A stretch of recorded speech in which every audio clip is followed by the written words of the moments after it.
യേശുവിൻ്റെ അടുത്ത് വ്യഭിചാരത്തിൽ പിടിക്കപ്പെട്ട ഒരു സ്ത്രീയെ കൊണ്ടുവരികയാണ്. മോശയുടെ നിയമമനുസരിച്ച് അവളെ കല്ലെറിഞ്ഞ് കൊല്ലണം എന്ന് അവരാവശ്യപ്പെടുന്നു. എന്നാൽ യേശു ആ പാപിനിയായ സ്ത്രീയെ ചേർത്ത് പിടിക്കുകയാണ്, അവളോട് ക്ഷമിക്കുകയാണ്. യേശുവിൻ്റെ സ്നേഹം അവൾക്ക് കൊടുത്തുകൊണ്ട് അവളെ രക്ഷിക്കുകയാണ്.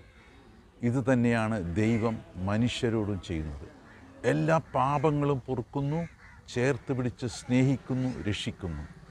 യേശു സ്വയം തെളിയിക്കുകയാണ് ദൈവമാണ് യേശുവെന്ന്.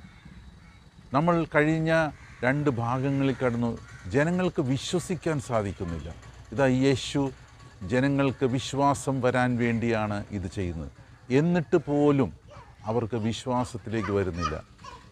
ലോകം കണ്ട ഏറ്റവും വലിയ വിധിയാണ് യേശു പുറപ്പെടുവിക്കുന്നത്.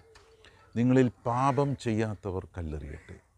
ഇതിനും വലിയ ഒരു വിധി വേറെ ഒരു ന്യായാധിപനും പുറപ്പെടുവിച്ചിട്ടില്ല. എന്തുകൊണ്ടാണ് യേശു ഇങ്ങനെ പറയുന്നത്? സ്നേഹം കൊണ്ട് മാത്രം. ഈ സ്നേഹം ലോകം മുഴുവൻ കൊടുക്കുവാനാണ് യേശു നമ്മളോട് ആവശ്യപ്പെടുന്നത്. നമുക്കും അതിന് ശ്രമിക്കാം. ഹല്ലേലൂയ.